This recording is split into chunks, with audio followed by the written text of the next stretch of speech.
Caros irmãos e irmãs, o evangelista João, no relato da expulsão dos vendilhões do templo, revela que os conflitos maiores vividos por Jesus se deram no campo religioso, e isso esteve presente já no início de sua vida pública. Com seu gesto, Jesus atinge o centro do poder religioso.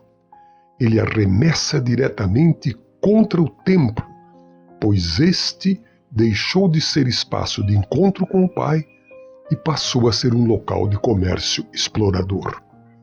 O templo já não é mais a morada de Deus, pois ele foi desalojado pelo poder sacerdotal. Por isso, Jesus expulsa os seus representantes.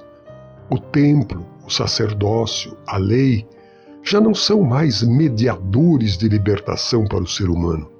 Estão aí, secos e estéreis, e não a serviço da vida, mas da exclusão. Jesus rejeitou o templo e suas instituições por serem improdutivos e manipuladores. Ele pôs em evidência que a relação com Deus não necessita intermediários, como o templo e o sacerdócio. E a relação entre as pessoas é relação de encontro e comunhão.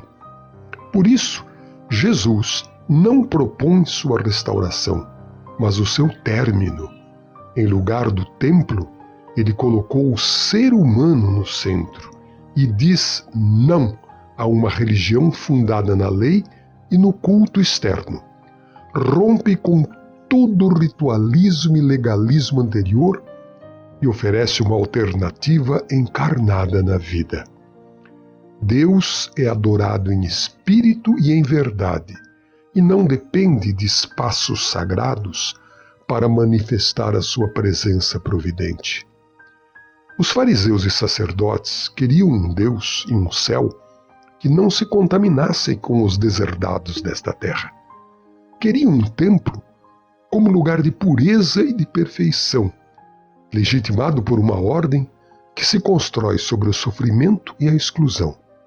Eles não queriam um templo que fosse a casa dos impuros, dos abatidos e excluídos, dos encurvados e oprimidos, dos leprosos, cegos e coxos.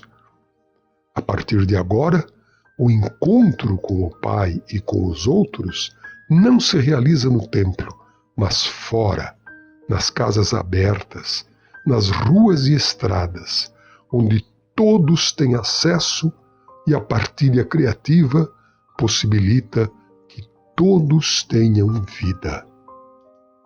A mesa de Jesus, fora do templo, estava aberta a todos.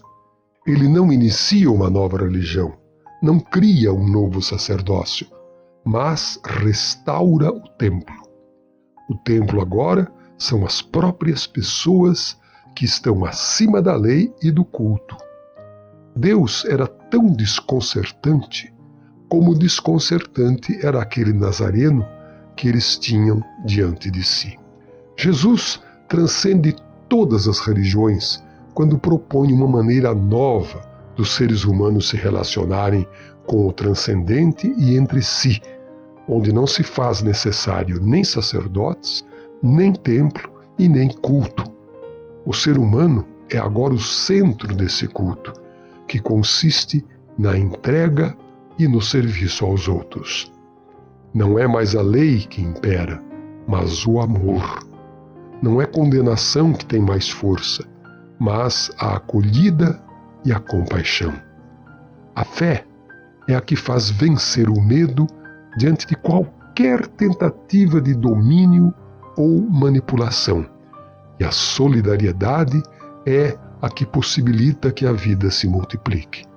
O Deus que Jesus revela não é propriedade de nenhuma religião ou sacerdócio, e ninguém pode reduzi-lo a uma verdade única, porque ele se revela no amor mútuo e na entrega da própria vida.